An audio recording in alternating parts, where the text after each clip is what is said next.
Assalamualaikum warahmatullahi wabarakatuh.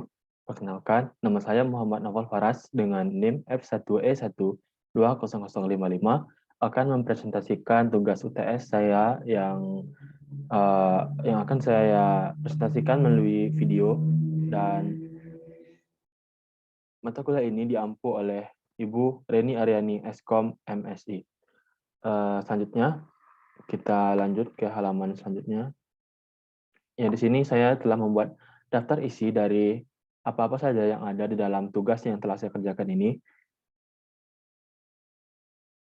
Kita lanjutkan. Di sini juga terdapat daftar tabel, dan yang terakhir ada daftar gambar. Langsung saja kita masuk kepada materi. Yang pertama itu pendahuluan. Nah, adapun tujuan dari SKPL ini yaitu sebagai tindak lanjut dari studi kasus yang telah diberikan sebagai acuan soal ujian tengah semester. Nah, spesifikasi kebutuhan perangkat lunak SKPL atau Software Requirement Specification atau SRS ini dibuat untuk Sistem Informasi Pendaftaran Online Puskesmas atau yang saya singkat sebagai SI Popus. Nah, penulisan dokumen ini bertujuan untuk menjelaskan perangkat lunak yang akan dibangun baik berupa gambaran umum maupun penjelasan rinci dan menyeluruh. Dengan studi kasus sebuah Puskesmas yang akan memudahkan pasien untuk mengambil nomor antrian dan mencegah kerumunan di masa pandemi, maka diperlukan sistem registrasi online atau aplikasi pelayanan online yang dengan itu diharapkan dapat membantu pasien dalam mengambil nomor antrian yang akan berobat di puskesmas tersebut. Nah, selanjutnya yaitu ada rumusan masalah. Yang pertama, rumusan masalah ini juga bisa disebut lingkup masalah. Yang pertama, bagaimana membuat layanan yang sistem informasi yang memudahkan puskesmas. Yang kedua, bagaimana memudahkan pelayanan dan registrasi kepada pasien. Dan yang ketiga, apakah sudah tersedia aplikasi atau layanan yang dapat memudahkan pasien dalam mengambil nomor antrian dan disertai dengan estimasi waktu giliran pasien. Selanjutnya yaitu definisi, akronim, dan singkatan. Di sini adalah rangkuman dari istilah-istilah yang tercantum di dokumen ini. Jadi saya rangkum melalui tabel ini untuk definisi dari singkatan dan akronim yang ada. Selanjutnya yaitu ada deskripsi umum dokumen. Dokumen SKPL ini terbagi menjadi, ini ada kesalahan ketik, menjadi dua bagian utama, yaitu bagian pertama berisi penjelasan mengenai dokumen SKPL, dan yang kedua berisi penjelasan umum tentang perangkat lunak pengelolaan data pasien yang akan dikembangkan. Selanjutnya, bagian deskripsi global perangkat lunak. Nah, pada bagian ini terdapat beberapa bagian, yaitu yang pertama, perspektif produk. Si Popus ini adalah perangkat lunak berbasis web yang akan digunakan untuk memudahkan puskesmas dan pasien dalam memperoleh nomor antrian berobat yang disertai dengan estimasi kedatangan di puskesmas tersebut. Nah, dari layanan web ini, selain kita memperoleh nomor antrian, kita juga akan memperoleh estimasi waktu kapan kita harus datang ke puskesmas sehingga tidak menimbulkan kerumunan di puskesmas tersebut yang dapat menyebabkan penularan penyakit menjadi lebih cepat, terlebih lagi di masa pandemi seperti ini. Nah, selanjutnya yaitu fungsi produk. Fungsi-fungsi yang akan dimiliki oleh perangkat lunak ini adalah seperti yang tertera pada layar. Fungsi produk yang pertama CRUD, Create, Read, Update, and Delete. Data pasien SKPL SI Popus 001. Selanjutnya, mengelola daftar identitas pasien, nomor antrian, estimasi waktu, dan nomor antrian. Selanjutnya, dengan menggunakan sistem registrasi online berbasis web yang dengan keberadaannya akan memudahkan pasien untuk melakukan registrasi, lakukan verifikasi data barang. Atau di sini, di sini ada kesalahan penulisan, seharusnya verifikasi data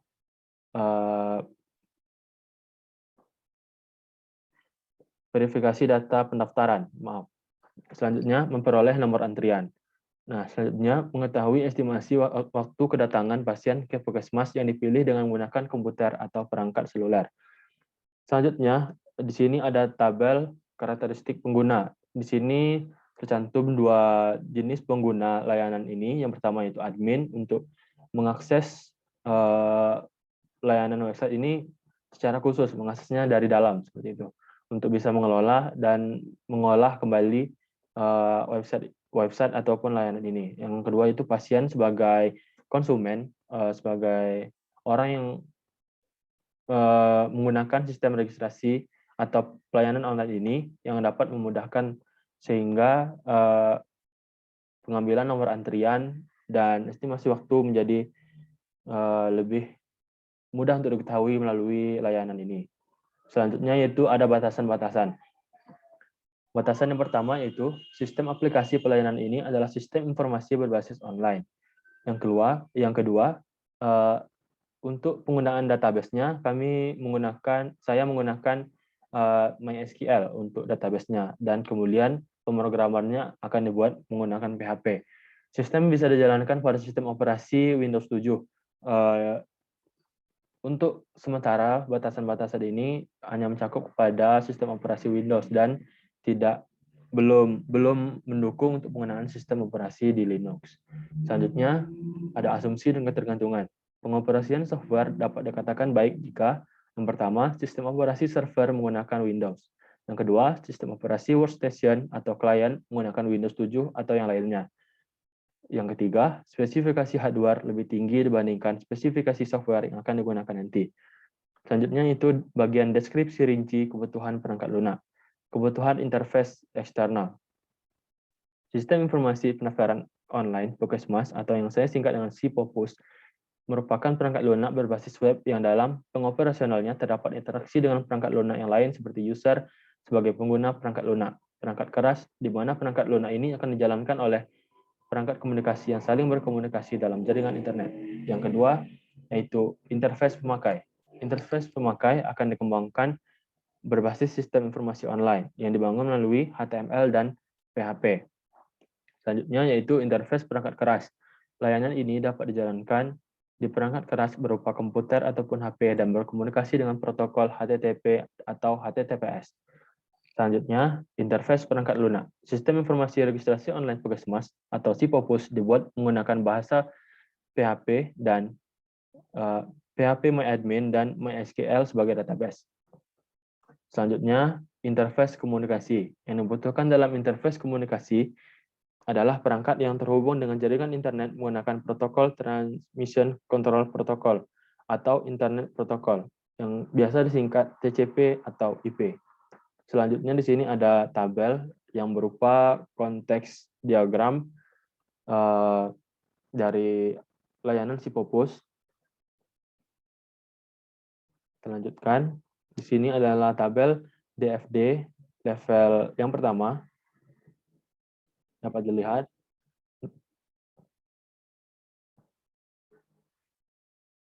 Dan selanjutnya yaitu tabel-tabel deskripsi proses. Yang pertama, proses pengelolaan data.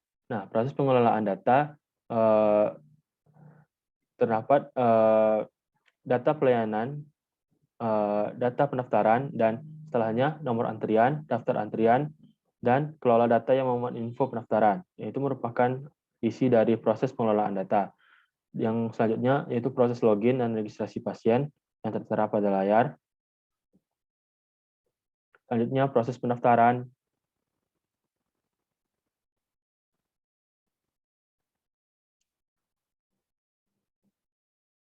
Dan selanjutnya proses riwayat pendaftaran. Tabel-tabel ini merupakan tabel proses dari langkah-langkah yang akan kita lakukan. Nah, tabel prosesnya urutannya dari kiri ke kanan. Seperti ini, proses riwayat pendaftaran, lalu selanjutnya kita akan melihat info pendaftaran.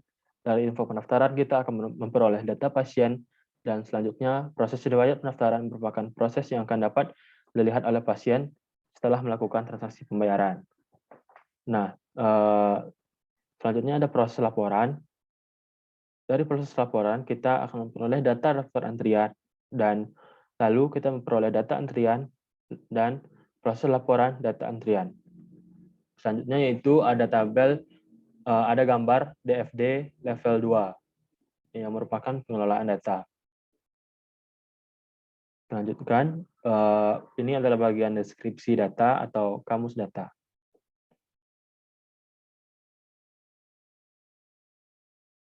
Kita lanjutkan saja. Nah, selanjutnya ini adalah interface design. Interface design itu rancangan desain antarmuka yang akan dilihat oleh user kita nanti, yang akan dilihat oleh pasien yang akan mengakses layanan ini. Ini mohon maaf, saya gambarkan dengan pena dan tidak simetris, bahkan garis-garisnya saja tidak lurus, hanya untuk sekedar gambar sekilas saja. Saya akan menjelaskannya. Kita akan zoom sedikit. Nah, yang pertama di halaman awal website ini, layanan ini ataupun aplikasi ini, kita akan meletakkan logo Puskesmas di bagian atas. Selanjutnya kita letakkan alamat Puskesmas tersebut dengan tulisan yang lebih kecil di bawah logonya. Selanjutnya di sini saya sediakan tempat untuk memasukkan alamat email dan nomor HP, lalu password. Di sini bagian ini berfungsi untuk kita agar dapat memperoleh data dari pasien yang akan melakukan kunjungan atau pemeriksaan di Puskesmas. Jadi kita bisa memperoleh datanya dari sini. Nah, jika kita belum memiliki data dari pasien tersebut atau pasien tersebut belum mendaftarkan dirinya untuk login, maka kita bisa meminta pasien untuk daftar di bagian sini. Nah, jika si pasien telah mendaftar tapi lupa akan passwordnya, kita bisa meminta pasien untuk mengklik di bagian lupa password. Nah, di sini saya cantumkan space untuk meletakkan foto Puskesmas dengan tujuan agar webnya tidak terlalu terlihat kosong gitu. Jadi foto Puskesmasnya ada di sebelah sini. Seperti sebenarnya ingin saya letakkan di bagian background gitu kan, biar lebih full gitu. Tapi saya tuliskan saja kecil di bagian sini. Selanjutnya itu bagian setelah login, bagian pertama setelah login. Nah, di sini, ini adalah bagian pendaftaran jika seseorang tersebut belum mendaftarkan data dirinya. Setelah klik tombol daftar, maka akan muncul seperti ini. Nah, nanti saya letakkan tulisan daftar di atas ini, dan di sebelah sini saya letakkan logo Puskesmas, dan di sini adalah data diri dari identitas pasien tersebut. Di sini untuk tombol daftar jika data semuanya telah benar, dan jika ternyata si pasien telah memiliki data, dia bisa mengklik tombol kembali di sebelah sini.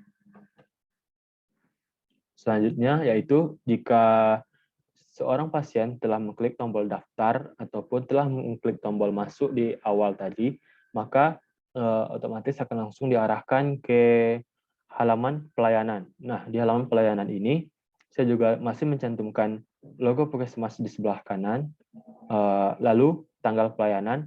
Di sini saya menggunakan tanggal pelayanan yang bisa dipilih secara otomatis dengan mengklik tombol panah yang ada di sini. Jadi pasien hanya tinggal memilih tanggal, bulan, dan tahun yang akan ia pilih sebagai tanggal pelayanannya, begitu. Selanjutnya itu keluhan yang dialami oleh pasien tersebut, sehingga ketika pasien tersebut telah mencantumkan keluhannya, maka pihak Puskesmas akan mengarahkan pasien tersebut ke ruangan yang harus ditujunya sesuai dengan nomor antrian yang akan ia peroleh selanjutnya. Nah, setelah dipilih tanggal pelayanannya dan keluhannya apa, agar bisa ditujukan ke ruangan yang mana, lalu pasien mengklik tombol cek nomor antrian agar untuk memperoleh nomor antriannya. Di halaman yang selanjutnya yaitu saya cantumkan logo Puskesmas di sini karena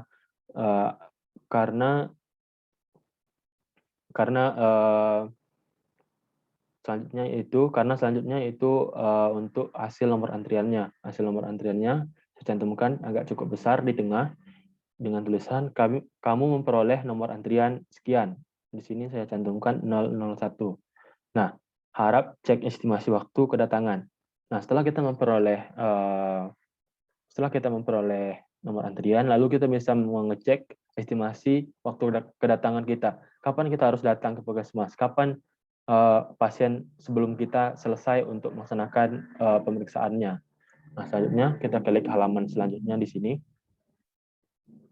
Lalu kita bisa lihat data-data pasien yang sedang antri maupun yang telah antri melalui daftar antrian di sebelah sini, di bagian sini daftar antrian. Dan apabila jumlah pasiennya begitu banyak dan tidak terlihat semuanya, kita bisa mencari dengan pencarian otomatis di bagian sini untuk mencari nama kita.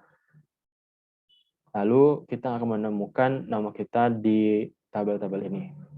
Baiklah, sekian presentasi yang dapat saya sampaikan untuk memenuhi tugas UTS Rekayasa Penangkap Lunak.